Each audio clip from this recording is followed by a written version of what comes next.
প্রথম প্রশ্ন, আমি নামাজের ক্ষেত্রে শুধু ফরজগুলো পড়ি, যেমন ফজরের 2 রাকাত, জোহরের 4 রাকাত, আসরের 4 রাকাত, মাগরিব 3 রাকাত, এশা 4 রাকাত এবং বিতির 3 রাকাত পড়ি, এক্ষেত্রে আমার নামাজ কি কবুল হবে? দেখুন, শুধু ফরজ পড়েন এই ভাই, সুন্নত পড়েন না, নামাজ হবে কিনা? উত্তর হলো, শুধু ফরজ পড়লে ওয়াক্তের দায়িত্বটা আদায় হবে। জোহরের ফরজটা পড়লেন, জোহরের ওয়াক্তের দায়িত্ব আদায় হলো, কিন্তু এটা পরিপূর্ণভাবে হলো না, ত্রুটি থেকে গেল। আপনি তরকারি খাইতে চাইলেন, তাহলে আপনার তরকারি খাইতে হলে সবজি লাগবে কাঁচা, পানি লাগবে, তেল লাগবে, পেঁয়াজ লাগবে, মরিচ লাগবে, লবণ লাগবে, ইত্যাদি ইত্যাদি লাগবে। এখন আপনি পানির মধ্যে কাঁচা সবজি সিদ্ধ করে রান্না করে নিয়ে আসলেন, লবণ, তেল, হলুদ কিছুই দিলেন না, তাহলে এটাকেও সবজি বলা যায়, কিন্তু এই সবজি কেউ খাবে না, আপনিও খাবেন না, ঠিক না বে ঠিক? 5 ওয়াক্ত ফরজ নামাজ এটা পূর্ণতা পাওয়ার জন্য এর আগে পরে যে সুন্নত নামাজগুলো আছে সেগুলো হলো এরকম। এগুলো ছাড়া ওই নামাজটা হয়ে যাবে, ফরজ আদায় হয়ে যাবে, ওয়াক্তের ফরজ আদায় হয়ে যাবে আলহামদুলিল্লাহ, মাগার আপনার নামাজটা পরিপূর্ণ হলো না। মনে রাখবেন, সুন্নত নামাজগুলো কেন, এই যে 5 ওয়াক্ত নামাজের ফজরের আগে 2 রাকাত সুন্নত আছে, জোহরের আগে 4 রাকাত, পরে 2 রাকাত আছে, মাগরিবের পরে 2 রাকাত আছে, এশার পরে 2 রাকাত আছে, এই যে সুন্নত নামাজগুলো আছে, এগুলো কেন জানেন? এগুলোর অন্যতম উদ্দেশ্য হলো যাতে করে মূল নামাজটা আমাদের সুন্দরভাবে হয়, তার জন্য প্রস্তুতি। আগেরগুলো হলো প্রস্তুতিমূলক, আর পরেরগুলো হলো পরিপূরক। সুন্নত আগেরগুলা প্রস্তুতিমূলক, পরেরগুলাকে বলতে পারেন পরিপূরক, আর সবগুলাকেই অন্য অর্থে পরিপূরক বলতে পারেন। পরিপূরক মানে কি? ধরুন, আপনি কোনো একটা সরকারি অফিসে খুব গুরুত্বপূর্ণ একটা কাজে যাচ্ছেন, এনআইডি কার্ডের ফটোকপি লাগবে, জন্ম নিবন্ধনের ফটোকপি লাগবে, খুব জরুরি একটা কাজ, আপনার বিদেশ যাওয়ার মতো ব্যাপার, ভিসার মতো ব্যাপার। আপনি ফটোকপি নিয়ে যখন যাবেন, ফটোকপি সাধারণত এনআইডি কার্ডের ফটোকপি যদি একটা লাগে, আপনি কয়টা নিয়ে যাবেন? একটাই নিবেন না 2-4টা নিবেন? বুদ্ধিমান মানুষ হলে 2-4টার সাথে নিয়ে যাবে। কেন? একটা যদি হারায় যায়, কোনো কারণে মিস হয়ে যায়, যাতে করে আমার কাজটা হয়ে যায়, হাতে রাখবে, এটা সে নিয়ে যাবে। ঠিক একইভাবে ভাইরা আমার, আপনি যখন 5 ওয়াক্ত নামাজের ফরজ নামাজ পড়বেন, কিয়ামতের ময়দানে যাবেন, আল্লাহ তাআলার কাছে দেখা গেল কোন একটা নামাজে ভেজাল ধরা পড়ছে, বাতিল হয়ে গেছে, তখন ওই সুন্নত বা নফল, অতিরিক্ত নফল নামাজ যে পড়বেন, এগুলো দিয়ে আল্লাহ তাআলা ফরজের ঘাটতি পূরণ করবেন। সেই সাথে আপনি আগে যখন সুন্নত পড়বেন, তখন মূল ফরজটা পড়তে আপনার সুবিধা হবে, মনোযোগ থাকবে। নবী করিম সাল্লাল্লাহু আলাইহি সাল্লাম ফরজ নামাজের আগে পরে সুন্নত নামাজগুলো কখনো ছাড়তেন না, নিয়মিত পড়তেন। আপনি কিভাবে নিয়মিত ছাড়েন?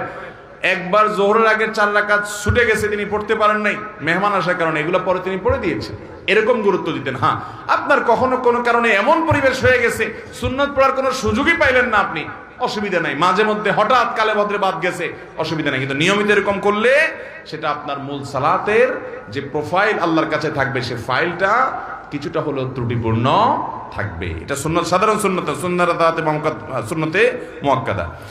আমার ফজরের নামাজ প্রায় কাজা হয়, জোহরের সাথে মিলিয়ে জোহরের আগে সেই 2 রাকাত ফজরের কাজা পড়ে নেই, আমার নামাজ কি কবুল হবে? এই পাবলিক অনেকেই আছে, ফজরের নামাজ জামাতের সাথে মসজিদে গিয়ে আদায় করার মতো মুসল্লি, মুসলমানের সংখ্যা সমাজে অনেক না বেশি? সবচেয়ে কম মুসল্লি হয় কোন নামাজে? কারণ ইবলিস জানে এই নামাজটায় হাজির হলে অনেক বেশি ফজিলত পেয়ে যাবে, জোহরের নামাজের চাইতে এই নামাজে হাজির হওয়ার গুরুত্ব বেশি, মাগরিবে এশায় হাজির হওয়ার চাইতে ফজরে হাজির হওয়ার গুরুত্ব বেশি। এটা মাসআলা আপনি না জানলে কি হয়েছে, আপনার সাথে থাকা ইবলিস জানে, এই জন্য ইবলিসে বড় রাতে আপনার ঠ্যাং টিপা শুরু করে। দেখবেন রাত 12টা 1টা 2টা পর্যন্ত ঘুম আসে না, ফেসবুক টিপতেছেন, ইউটিউব টিপতেছেন, মোবাইলে মুনাজাত ধরতেছেন, শয়তানের জিকির আজকার করতেছেন, এগুলো করতে করতে 12টা 1টা পর্যন্ত আপনার ঘুম আসে না। ঠিকই দেখবেন ফজরের আজান আগ দিয়া দেখবেন এমন ঘুম আসে, অ্যালার্ম দিয়ে রাখলেও আর উঠতে মনে চায় না, ঠিক না বে ঠিক? শয়তান তখন কি বলে? নবী করিম সাল্লাল্লাহু আলাইহি ওয়াসাল্লাম হাদিসে বলেছেন, শয়তান বলে ফজরের আজান হয়ে গেছে, অ্যালার্ম বাজছে, দেখতেছেন ঠান্ডা মাথায়, শয়তান বলে আরে রাত এখন অনেক বাকি, অ্যালার্ম দিছে, মোবাইলের গলা টিপে ধরে অ্যালার্ম কেটে দিয়ে আবার ঘুম। আছে না নাই? ফজর পড়তে পারে না। ভাইরা আমার, ফজরের গুরুত্ব অনেক বেশি। তো যেই মানুষ ফজরের নামাজ নিয়মিত জোহরের সাথে পড়ে, অনেকে আছে দেখবেন প্রবাসে অনেক ভাই আছে 7টা 8টা 9টার দিকে উঠা ফজর পড়ে, নিয়মিত যদি এরকম হয় তাহলে তার এ নামাজ হবে? ভাইরা আমার, একবার হঠাৎ 2 মাস 4 মাস পরে 6 মাস পরে জীবনে হঠাৎ একবার হয়েছে, হ্যাঁ ফজর নামাজ আপনি উঠতে পারেন নাই, মোবাইল অ্যালার্ম বাজছে তাও হুঁশ নাই, এটা গ্রহণযোগ্য। নবী সাল্লাল্লাহু আলাইহি সাল্লামের জীবনে একবার ফজর কাজা হয়েছে। কয়বার কাজা হয়েছে? একবার। তো আপনার জীবনে 2, 4, 10 বার এভাবে হতে পারে, কিন্তু প্রতিদিন হওয়া এটা কোনো অবস্থাতে গ্রহণযোগ্য হতে পারে। ঠান্ডা মাথায় যারা নামাজ পড়ার এশার পরে শোয়ার সময় নিয়ত করে থয় যে সকাল 8টার দিকে উঠবে, অ্যালার্ম দিয়ে থয়, তার ঈমান আছে কিনা এটা নিয়ে অনেক উলামা ইকরাম সন্দেহ করেছেন। কারণ হলো ঠান্ডা মাথায় সে নামাজ পড়বে না, পরিকল্পনা করে সে শুয়েছে। আল্লাহ তাআলা আমাদেরকে ফজর নামাজ গুরুত্ব বোঝার তৌফিক দান করুন। আমি নিয়মিত তাহাজ্জুদ পড়ি এবং বিতির তাহাজ্জুদের পরে পড়ি, কিন্তু হঠাৎ মাঝে মধ্যে ঘুম থেকে উঠার সমস্যার কারণে ফজরের আজান হয়ে যায়। এমত অবস্থা বিতির পড়ার হুকুম কি? যদি আপনি ভোর রাতে উঠার ব্যাপারে প্রবল সম্ভাবনা না থাকে তাহলে বিতির আপনি রাখবেন না, বিতির আগে পড়ে ফেলবেন। হ্যাঁ, আপনি নিয়মিত তাহাজ্জুদ পড়েন, আল্লাহ তৌফিক দেয়, তাহলে আপনি বিতির পড়েন। হঠাৎ একদিন ছুটে গেছে, ফজরের আজান হয়ে গেছে, তাহলে তারপরেও বিতির পড়লে আদায় হয়ে যাবে। ঢোলবাঁশি বাজিয়ে কবর দেয়া হচ্ছে, এরকম একটি ভিডিও দেখেছি ইউটিউবে, এ ব্যাপারে বললে ভালো হতো। ঢোলবাঁশি বাজায় আবার কবর, একটা গানই আছে এরকম, আমিও দেখছি ভিডিওটা, কি জানি, মরণকালে ঢোলবাঁশি বাজাইও কি ভাই, তরিকার ভাই না দরবারি ভাই? হ্যাঁ, এবং সে গানের একটা কথা খুব আপত্তিকর আছে, সেটা আরো বেশি, সেটা হলো কালেমা কালামও ভাই কোনো কিছুর দরকার নাই, কালিমা কালাম কিছুর দরকার নাই, ঢোলবাঁশি বাজাতে বাজাতে নিয়ে কবরে দিও। আল্লাহ মাফ করুক, এই হারাম কাজ করতে করতে যার দুনিয়া থেকে বিদায় হয়, সে দুনিয়াতেই জীবদ্দশা জানতো যে তার যে সমস্ত আশেপাশে সাঙ্গপাঙ্গ আছে তারা ঢোলবাঁশি পিঠে দিয়ে তারা নিব কবরে, হাসরে আযাব যখন হবে আল্লাহ জানে, ফেরেশতারাও কি ঢোলবাঁশি দিয়েই পিটাবে কিনা আল্লাহ জানে। ভাইরা আমার, নবী সাল্লাল্লাহু আলাইহি সাল্লাম বলেছেন বয়স্তুল ইকসিরাল মাজামির, এই সমস্ত বাদ্যযন্ত্র এগুলো দুনিয়া থেকে এগুলো বিদায়ের জন্য আমি আসছি, এগুলো শয়তানের অস্ত্র, এগুলো হারাম। অতএব ইমানদার জীবদ্দশায় যেটা করতে পারেন একটা মানুষের মৃত্যুর পর তাকে বিদায়ের সময় বলে কালিমা কালামই দরকার নাই। কালিমা কালামই যদি দরকার না থাকে সে মুসলমান কিনা সন্দেহ। মুসলমান কিভাবে কালিমা কালামের দরকার নাই, ঢোলবাজি হইলে তার চলবো? আমরা তো কালিমা কালাম পাইছি কোরআন থেকে, হাদিস থেকে। এর ঢোলবাজিটা কে দিল? কে দিছে বলেন? শয়তান দিছে। তো শয়তানের এই জিনিসটা নিয়ে যদি কবরে যায়, মায়ের কি পিঠে পড়বে না নিচে পড়বে?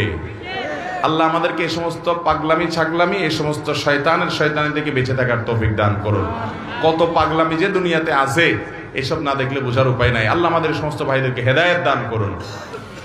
এক লোক টাকা ধার নেওয়ার পরে টাকা থাকা সত্ত্বেও দিত না, ঘুরাতো। হঠাৎ শুনছি লোকটা মারা গেছে, তখন এসে তার ছেলে মেয়ের কাছে দিয়েছে। এখন তাতে কি তার ঋণ পরিশোধ হবে কিনা? দেখুন, ধার নেওয়ার পরে কেউ যদি টাকা ঘোরাঘুরি করে, দেয় না, যে সেই লোকটা মারা যাওয়ার পরে তার ছেলে মেয়েরা এসে যদি পাওনাদারের টাকা দেয়, তাহলে সেটা খুবই প্রশংসনীয় কাজ। শুধু দেয় না, বরং দেওয়া কর্তব্য। একটু ভালো করে শুনে রাখেন, অনেক মানুষ আছে মারা যাওয়ার পর পাওনাদার বের হয়ে আসে, আপনার বাবা মারা গেছেন, আল্লাহর বান্দার কিছু দেনা আছে, এগুলো রেখে মারা গেছে। ইসলামের নির্দেশ হলো তার মৃত্যুর পর তার দাফন কাফনের জন্য যে টাকা খরচ হবে সেগুলো তার টাকাতেই খরচ করবেন। এরপর তিনি যদি কোনো দেনা রেখে যেয়ে থাকেন, ভাগ বন্টন পরে, আগে তার সব দেনা শোধ করতে হবে তার টাকা দিয়ে, তার জমি জমা বিক্রি করে।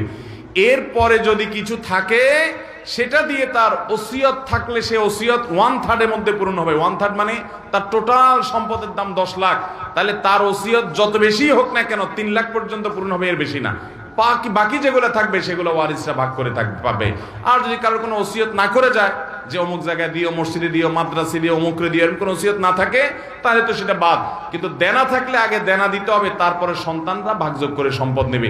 আমার দেশে দেখা যায় দেনা দেয়া তো পরের কথা, আজকাল তো প্রায় সময় পত্রিকা দেখা যায় বাবার লাশ পড়ে আছে আর সন্তানরা জমি জমা নিয়ে কাড়াকাড়ি করতে করতে ব্যস্ত, বেচারাকে দাফন পর্যন্ত করছে না। ঠিক কিনা বেটি?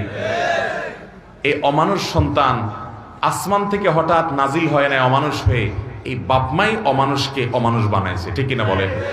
এর পরিণাম, এর পরিণতি এই আল্লাহর বান্দা নিজেই ভোগ করছে নির্লজ্জের মতো। প্রায় সময় কয়দিন পর পরই দেখি পত্রিকাতে যে বাবার লাশ পড়ে আছে গ্যারেজে, বাড়ির সামনে, ওইটা দাফন করার মতো মানুষ নাই, গন্ধ ছুটে গেছে, ছেলে মেয়েরা কামড়াকামড়ি মারামারিতে লিপ্ত, জমি জমা দখল নিয়ে।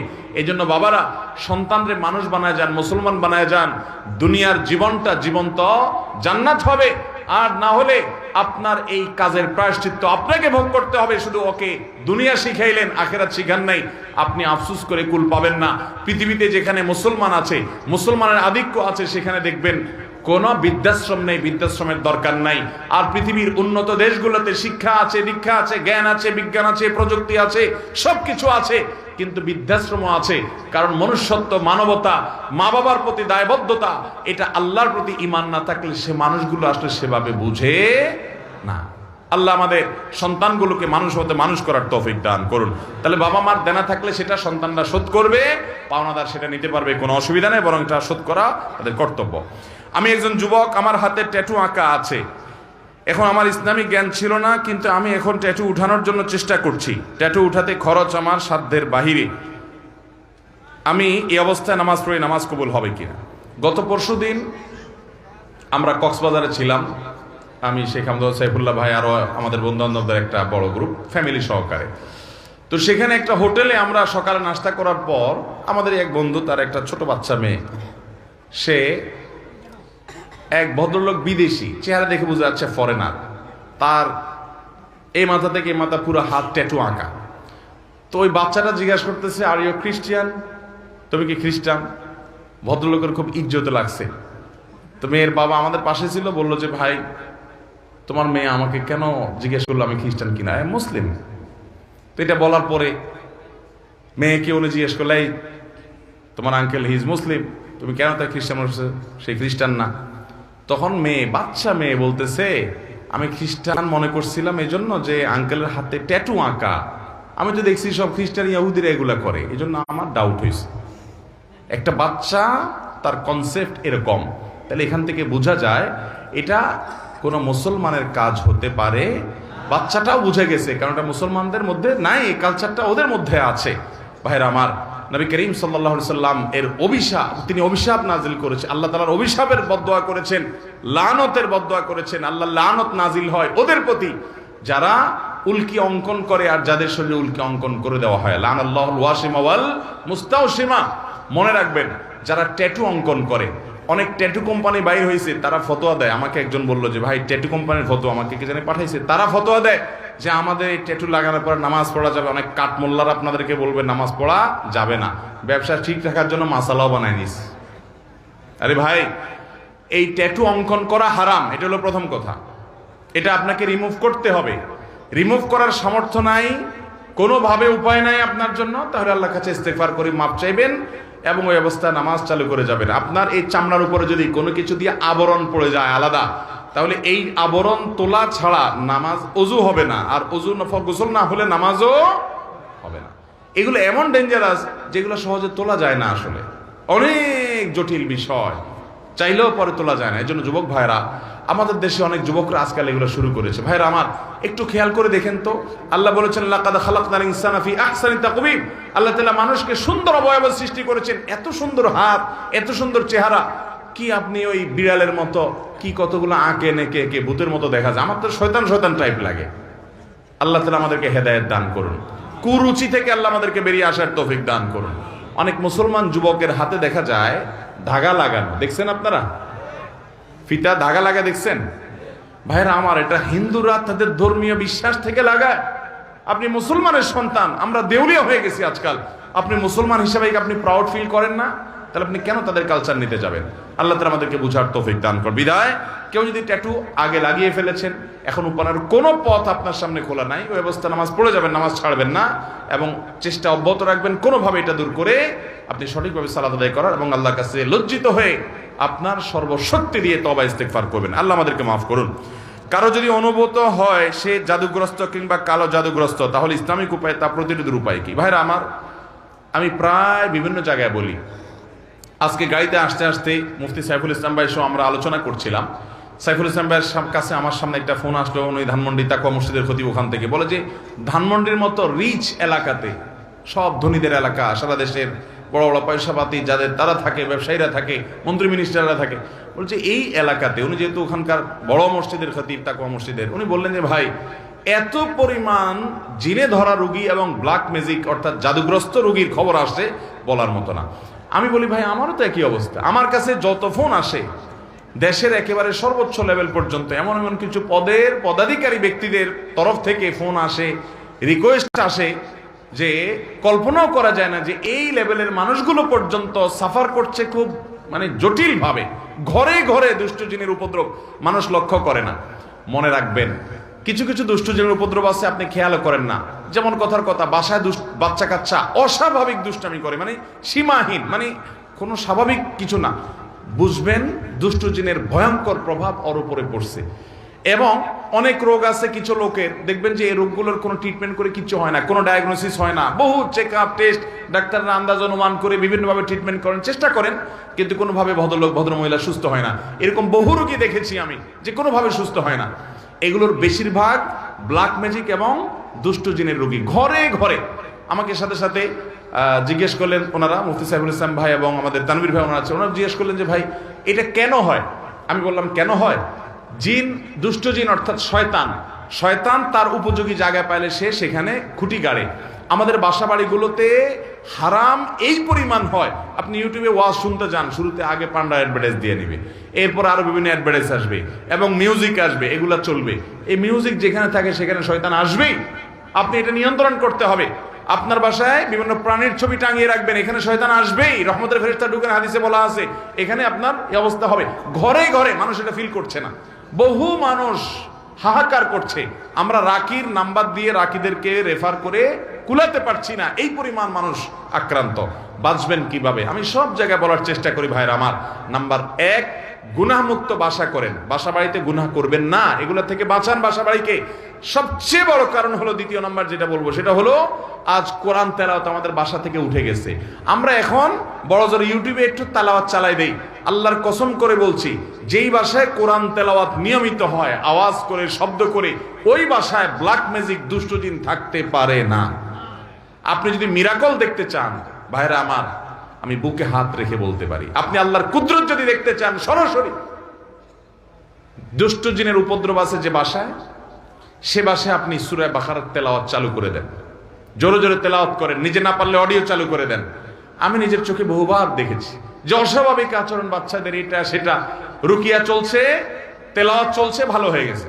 আমার পরিচিত এক বোন আছেন, বোন বলতে আমার আপন বোন না, দুঃসম্পর্কীয়, উনি আমেরিকাতে থাকেন, অনেক বড় ব্যবসায়ী। ওনার বাসায় ভয়ঙ্কর অবস্থা, মেয়েরা কোরআন তেলাওয়াত চালাইলে পাগলের মতো হয়ে যায়, কোনোভাবে সহ্য করতে পারে না, বলে যে বন্ধ করো এটা যেভাবেই হোক। এবং হাজার হাজার কোটি টাকার মালিক ওনারা, বাফেলোতে আমেরিকাতে থাকেন।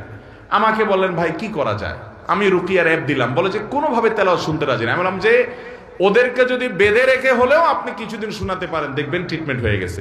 আমাকে গত সপ্তাহ না তার আগের সপ্তাহ যেন কয়েকদিন আগে আমাকে জানালেন যে ভাই আপনি না দেখলে বিশ্বাস করবেন না যে আমার মেয়েরা এখন এতটা স্বাভাবিক হয়ে গেছে যে কোরআন তেলাওয়াত শোনা ছাড়া এখন আরো ঠিক থাকতে পারে না, কিন্তু প্রথম সহ্য করতে পারতো না। আমার বাসায়, আমি তো এলাকার সন্তান, আপনাদের লক্ষ্মীপুরের বশিরপুর আমার গ্রাম, সেখানে একদিন সকালবেলা আমার এক নিকটাত্মীয় এক ছেলেকে নিয়ে আসছে, ইয়াং ছেলে, যুবক মানুষ, সৌদি আরবে ছিল, বলে বিদেশ থেকে চলে আসছে। কি হয়েছে, সে আজানের আওয়াজ হলে শুনতে পায় না, তার পুরো শরীর বাঁকা হয়ে যায়। এবং সে বলে যে তখন তার শরীর এমন শক্ত হয়, টোকা দিলে মনে হয় যে বিষাক্ত সাপ দংশন করছে, পাথরের মতো হয়ে যায়। আমার চোখের সামনে দেখলাম জোহরের আজান শুরু হলো, সে আসছে অনেক আগে, বসতে বসতে 100 পর্যায়ে জোহরের আজান শুরু হলো, দেখলাম যে সে বাঁকা হয়ে যাচ্ছে এবং শক্ত হাট হয়ে যাচ্ছে। ভাইরা আমার, এগুলো কিছু হয়তো খুব দৃশ্যমান বোঝা যায়, আর ম্যাক্সিমাম ঘরে ঘরে বোঝার উপায় নেই।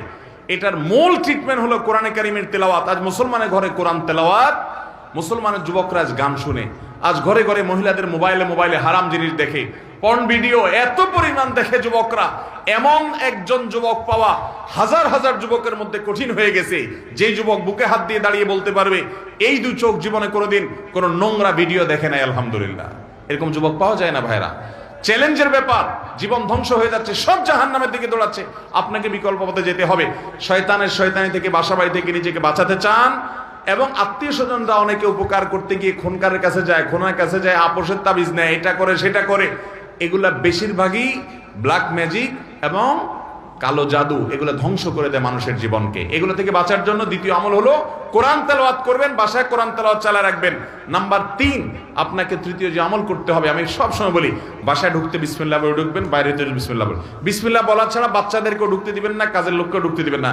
ঢুকলে আবার বাইর হওয়া, বিসমিল্লাহ পড়ে আবার বিসমিল্লাহ পড়ে ঢুকো। হাদিসে আসছে কেউ বাসায় পড়তে বিসমিল্লাহ পড়ে ঢুকলে তার সাথে শয়তান ঢুকতে পারে না, প্রত্যেকের সাথে শয়তান থাকে, ওটা ঢুকতে পারে না। আর যদি বিসমিল্লাহ ছাড়া ঢুকে তাহলে শয়তান সাথে সাথে ঢুকে পড়ে। খাওয়ার সময় বিসমিল্লাহ, সব কাজে বিসমিল্লাহ পড়বেন। এভাবে আরো বিভিন্ন আমলের মাধ্যমে এই উপদ্রব থেকে বাঁচবেন। ব্ল্যাক ম্যাজিক থেকে বাঁচার জন্য সৌদি আরবের সাবেক গ্র্যান্ড মুফতি শেখ আব্দুল আজিজ বিন আব্দুল্লাহ বিন বাজ রাহিমাহুল্লাহ একটা চমৎকার আমল দিয়েছেন, সারা পৃথিবীতে রাখীদের কাছে জনপ্রিয় আমল। কিছু পানির মধ্যে কিছু বড়ই পাতা, নির্দিষ্ট কিছু সূরা পড়ে, এটা লম্বা প্রসেস আছে, এটা দিয়ে গোসল করলে নিয়মিত ব্ল্যাক ম্যাজিকের প্রভাব কেটে যায়। এবং এই আমলটাও আমি পরিচিত অনেককে দেখেছি করেছে।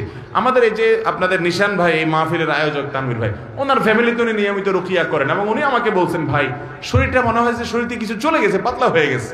এই জন্য কোরআন তেলাওয়াত করবেন তো ইনশাআল্লাহ, বাসা বাড়িতে কোরআন চালাবেন তো ইনশাআল্লাহ। আমি শপথ করে বলছি, আল্লাহর কালামের মিরাকল যদি দেখতে চান তাহলে দুষ্টজনের উপদ্রব আছে এবং অস্বাভাবিক বাসা ভিতরে সমস্যা, রোগ বালাই আছে, ব্ল্যাক ম্যাজিক আছে। কোরআন তেলাওয়াত শুনতে থাকেন, একদিন দুই দিন না, অনবরত আপনি ফিল করবেন যে কিভাবে আল্লাহর কুদরত জাহির হয়, কিভাবে শয়তান পালায়। আল্লাহ আমাদেরকে বুঝার তৌফিক দান করুন। আপন ভাই বোন কেউ যদি গুনার কাজ করে, তাকে সেটা বলার মতো অবস্থা না থাকলে তার সাথে দূরত্ব বজায় রেখে চললে গুনাহ হবে কিনা। ভাই বেরাদার যদি গুনার কাজ করে, পাপের কাজ করে, অপরাধ করে, সংশোধন করবেন, বুঝাবেন, কিন্তু না বুঝানোর কোনো বাও নাই, কথা শুনে না, বলার মতো নাই। অনেক সময় বড় ভাই হয়, বলার মতো থাকে না, বা ছোট ভাই হয়, তখন আপনি অভিমান করতে পারেন। অভিমান কি? যে তার সাথে আমি কথা বলবো না, দূরে থাকবো, তাকে বোঝানোর জন্য যে আমি তোমার উপরে অসন্তুষ্ট, এটা আপনি করতে পারেন। কিন্তু তাকে চিরকালের জন্য ত্যাগ করবেন, তার সাথে সম্পর্ক ছিন্ন করবেন, এই সুযোগ নাই। সে খারাপ হলেও এই সুযোগ নাই যে আপনি তাকে সম্পূর্ণ সম্পর্ক ছিন্ন করবেন। হ্যাঁ, সংশোধনের জন্য করতে পারেন। সব আলেম বলে যে আমরা হকের পাশে আছি, তোমরা আমাদের সাথে থাকো, তাহলে আমরা কার পাশে থাকবো? ভাইরা আমার, নবী করিম সাল্লাল্লাহু আলাইহি সাল্লাম দুইটা কোষ্ঠীপাতর দিয়ে গেছেন, মা আনা আলাইহি ওয়া আসহাবি, আমি যে আদর্শের উপর আছি এবং সাহাবায়ে কেরাম জামাতুস সাহাবা তারা মৌলিকভাবে যে আদর্শের উপর আছেন সেটি, এটার উপর যারা প্রতিষ্ঠিত তারা কিয়ামতের ময়দানে নাজাত প্রাপ্ত দল।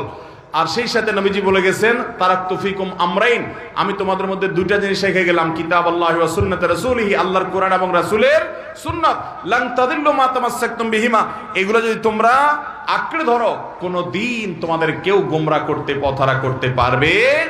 এই জন্য ওই মূলনীতি আপনি ধরে রাখবেন। যে সমস্ত উলামায়ে কেরামের কথা শুনবেন এগুলো গ্রহণ করবেন, ইনশাআল্লাহ আল্লাহ তাআলা হকের উপরে রাখবেন।